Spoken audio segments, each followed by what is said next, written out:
नमस्कार दोस्तों, मैं विशाल तेजपाल आज फिर से लेकर आया हूँ एक नया वीडियो जो कि कंटिन्यूएशन है अपने पिछले वीडियो का, जिसमें मैंने 51 शक्तिपीठों के बारे में बताया था। पिछले वीडियो में जो शक्तिपीठों के बारे में हमने बात की थी वो थे हिंगलाज माँ, करवीर, सुनंदा, हिम और चंद्रभागा। ये 5 शक्तिपीठों के बारे में मैंने बताया था दोस्तों। आज का वीडियो रहेगा जिसमें हम और 4 शक्तिपीठों के बारे में जानेंगे। पर आगे बढ़ने से पहले दोस्तों एक चीज मैं आप सबके साथ शेयर करना चाहता हूँ जो मुझे परेशान करती है हर बार। वो है आज की जनरेशन का, जिसमें मैं भी आ जाता हूँ। आज की जो यंग जनरेशन है खास करके, उसका झुकाव वेस्टर्न चीजों की तरफ जो ज्यादा बढ़ गया है। एक छोटा सा एग्जाम्पल दे करके बात करता हूँ दोस्तों कि जैसे अभी रिसेंटली न्यू ईयर आया है, ठीक है।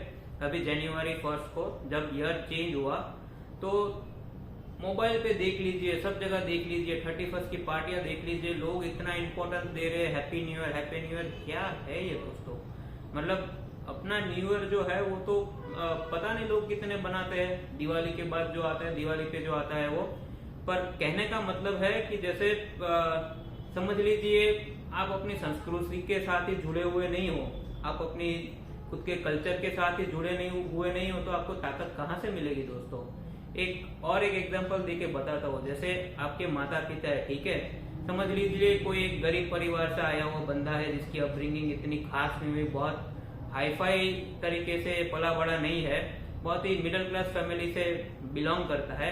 वो एक जगह पे रह रहा है अपने माता पिता के साथ, समझ लीजिए अपने परिवार के साथ, और बाजू में एक पड़ोस में कहीं से बाहर से एक फैमिली आ जाता है जहां पर भी एक कपल है, उसका भी लड़का है, वो बहुत ही वेल टू डू फैमिली है। तो क्या ये चीज सही रहेगी कि ये जो लड़का है वो इतना इन्फ्लुएंस हो जाए वो लोगों के साथ, घुल मिल जाए वो लोगों के साथ कि अपने माँ बाप को ही इम्पोर्टेंस देना छोड़ दे? मैं ये नहीं कहता कि वहां से उसको सीखना नहीं चाहिए, वहां जाए वहां सीखे, पर आपकी स्ट्रेंथ क्या है दोस्तों? आपकी स्ट्रेंथ तो आपका कल्चर है ना, आपकी स्ट्रेंथ तो आपकी जुड़ी हुई जो बेसिक चीजें है वो ही निकल के आएगी ना दोस्तों। ये तो नहीं हो सकता कि आप अपने माँ बाप को ही समझ लीजिए कि मान सम्मान देना छोड़ दीजिए और अलग से इतना इन्फ्लुएंस हो जाइए दूसरी चीजों के साथ में कि दुनिया वहां पर ही चली गई। तो ये तो चीज थी जो मेरे को परेशान करती है हर बार। मैंने सोचा सब लोगों के साथ शेयर कर लूं। देखूंगा आप लोग कमेंट्स कीजिएगा दोस्तों, बताइएगा कि ये जो एक दुविधा है या ये जो एक परेशानी है, क्या ये सही है? क्या आपको भी लगता है कि ये नहीं होना चाहिए? क्या हमको अपनी दी हुई कल्चरल चीजें, खास करके मैं वास्तु कंसल्टेंट हूँ तो वास्तु के हिसाब से बात कर रहा हूँ, तो वास्तु तो तभी आपको समझ में आएगा ना दोस्तों जब अपने पुराणों से, अपने शास्त्रों से जुड़ करके रहोगे। आज के टाइम में तो मैं ये देख रहा हूँ कि जो अपनी भाषा है ना दोस्तों, वो भी लोग आज लेने में हिचकिचा रहे हैं। बाहर जाओगे कहीं पे, एक छोटी सी गली में चले जाओ, कोई छोटे से रेस्टोरेंट पे चले जाओ, तो भी मेनू हिंदी के अलावा साला इंग्लिश में लिखा रहता है और नाम लिखेंगे ROTI रोटी। क्या है भाई ये सब? ROTI रोटी मतलब क्या होता है? खाने वाला, खिलाने वाला, सब नॉर्मल बंदे हैं, सब वही लैंड से जुड़े हैं, वही कल्चर से जुड़े हुए, फिर भी कहीं से लाके आप इंग्लिश लाके डाल रहे हो उधर। तो थोड़ी चीजें मेरी समझ में तो नहीं आती है दोस्तों। और मैं ये मानता हूँ दोस्तों कि जब तक ये चीजों को या ये चीजों का इन्फ्लुएंस बाहर नहीं हटेगा ना दोस्तों, तब तक अपनी चीजों को अपनाने का मन नहीं आएगा। तब तक वो बोलते हैं ना कि ग्लास पूरा भरा हुआ है, जब तक वो खाली नहीं हुआ तो दूसरी चीज कहाँ से आएगी? और अभी जो ग्लास भरा हुआ है ना वो गलत चीजों से ज्यादा भरा हुआ है दोस्तों। तो मेरा मानना है कि एक बैलेंस रहना बहुत जरूरी है, खास करके ये चीजों में, क्योंकि यही आपका बेस है जो सही में आपको स्ट्रांग बना सकता है। चीजें इतनी है अपने कल्चर में जो आपको कहां से कहां पहुंचा सकती है, और अपने लोगों को पहुंचा कर भी दिखाया है उसने। पर वो वही लोग हैं जो अपनी जमीन से जुड़ करके रहे हुए थे दोस्तों। ज्यादातर वही लोग आगे बढ़े हैं जो अपनी जमीन से जुड़ करके रहे हुए थे, जो अपने कल्चर से जुड़ करके रहे हुए थे दोस्तों।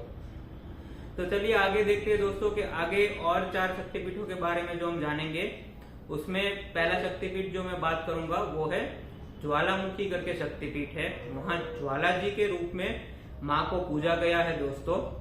और ये आता है त्रिपुर मालिनी ज्वालामुखी, ज्वाला जी के रूप में उनको पूजा गया है दोस्तों। और ये आता है दोस्तों ज्वालामुखी शक्तिपीठ आता है जहाँ माँ की टंग मतलब जीविया गिरी हुई थी, और ये कांगड़ा डिस्ट्रिक्ट हिमाचल प्रदेश में पड़ता है दोस्तों। तो ज्वालामुखी शक्तिपीठ में माँ की जीविया गिरी हुई थी और ये कांगड़ा डिस्ट्रिक्ट हिमाचल प्रदेश में पड़ी हुई है। ये शक्तिपीठ का एक इम्पोर्टेंट चीज ये है दोस्तों कि वहाँ 9 तरह की ज्वालाएं हर समय प्रज्वलित रहती है दोस्तों। मतलब 9 आद्य शक्ति की अलग अलग रूप है, उसमें से 9 रूपों को पूछते हुए वहाँ पे 9 तरह की ज्वालाएं मंदिर के अंदर हर बार जली हुई रहती है।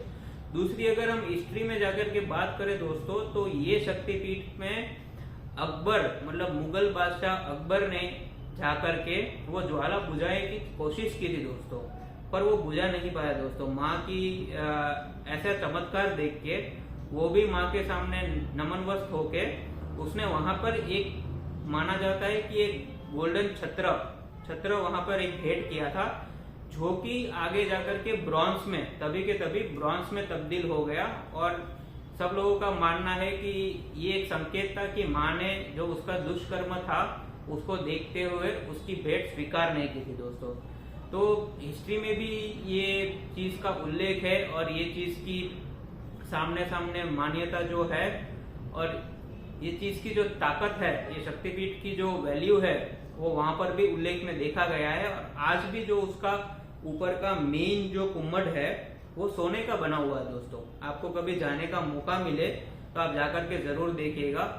दूसरा शक्तिपीठ पे मैं जो आ रहा हूँ वो है जलंधरा शक्तिपीठ में माँ का लेफ्ट टर्न मतलब लेफ्ट ब्रेस्ट किया हो रहा था और वहां माँ को त्रिपुर मालिनी के रूप में पूजा गया है दोस्तों। और वहां पे भैरव के रूप में शिव जी को भीषण के नाम से माना गया है दोस्तों। तो जलंधरा शक्तिपीठ जो है वो जलंधर पंजाब इंडिया के अंदर स्थित है दोस्तों। और वहाँ की एक खासियत जो है दोस्तों कि वहाँ जो पूरा शक्तिपीठ और वहाँ की जो छोटी सी एक मार्केट जैसी लगती है उसके बीच में एक बहुत बड़ा तालाब है दोस्तों। ये तालाब से एक्चुअली ये शक्तिपीठ को बहुत ज्यादा मान्यता मिली हुई है। मतलब वहाँ के जो लोकल जगह है वहाँ पे लोकल जगह में ये तालाब को बहुत अच्छे से मानते लोग तो, क्योंकि बहुत ही सुंदर तालाब है, बहुत ही सुंदर जगह है। आप वहाँ जाओगे मंदिर पे, तालाब के किनारे बैठोगे तो एक अलग तरह की शांति, एक कामनेस आप फील करोगे। और वो जो व्यू है दोस्तों, वो जो व्यू है वो अलग ही है। मतलब ऑनलाइन आप शायद उसके फोटोज या वीडियोस जरूर से देख पाओगे। और कभी हो सके आपके आसपास है या आप विजिट कर रहे हो तो जरूर से ये जलंधरा जो शक्तिपीठ है उधर जाना और उधर प्रार्थना करना माँ से दोस्तों। तीसरा जो शक्तिपीठ है वो है बैद्यनाथ शक्तिपीठ दोस्तों। ये बैद्यनाथ शक्तिपीठ जो है वो एक्चुअली है देवघर झारखंड में आता है। और बैद्यनाथ जो है वहां पर एक 12 में से जो है एक ज्योतिर्लिंग भी है, जो बैद्यनाथ धाम हम बात करते हैं वो। और ये शक्तिपीठ में माँ दुर्गा के रूप में माता को पूजा गया है दोस्तों।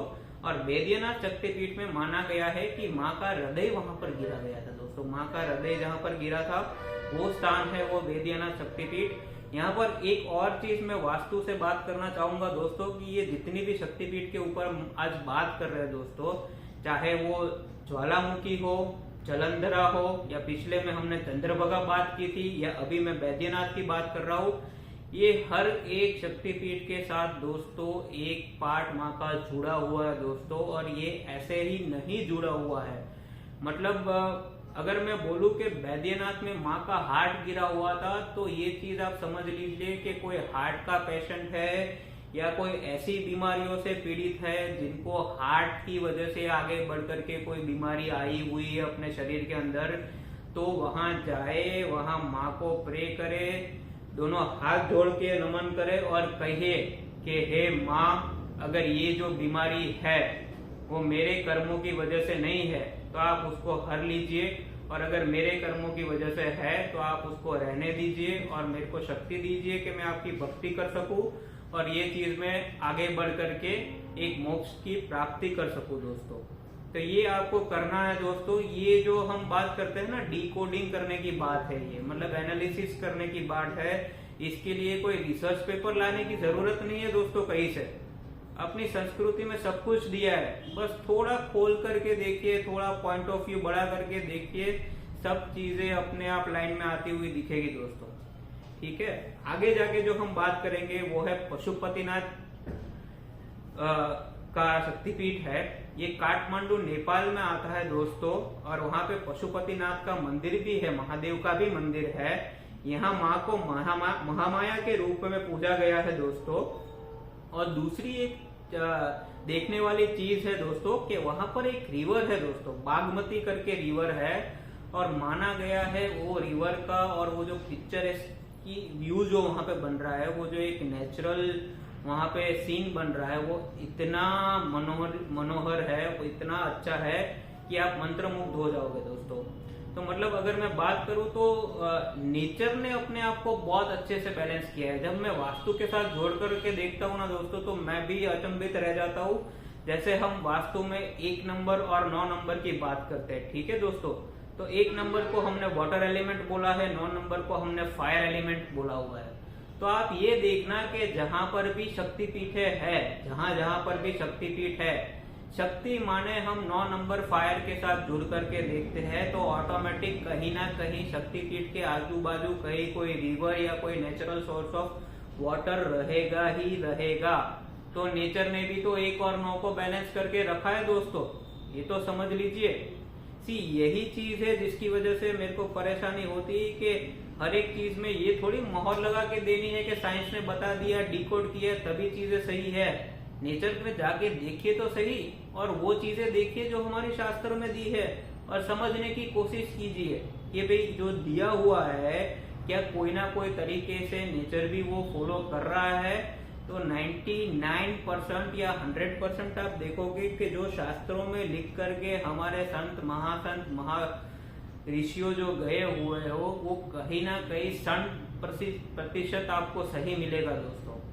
और दूसरा मैं बताना चाहूंगा दोस्तों कि ये जो बैद्यनाथ वाला शक्तिपीठ है, वो एक चीज में रहना रह गया है कि वहां पर का जो मंदिर है वो 72 फुट लंबा है। बैद्यनाथ वाला जो शक्तिपीठ है, जो इसके पहले वाले शक्तिपीठ की मैं बात कर रहा था, उसका मंदिर 72 फुट लंबा है दोस्तों। 7 और 2 का टोटल कर दीजिए, देखिए क्या आता है। 9 नंबर आएगा, 9 नंबर वापस से फायर एलिमेंट। तो ऐसी चीजें हैं, अगर आप डी कोडिंग में जाओगे दोस्तों तो आप खुद आश्चर्यचकित रह जाओगे कि साइंस तो बहुत दूर की चीज है। अगर कैलकुलेशन में बात करें तो 0 भी तो इंडिया ने ही ला करके दिया था दोस्तों, ठीक है ना।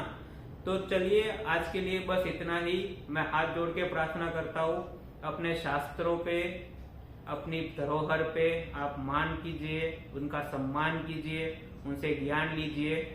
और नेक्स्ट वीडियो में मिलेंगे, तब तक के लिए अपना और अपनों का ख्याल रखिएगा दोस्तों। Thank you.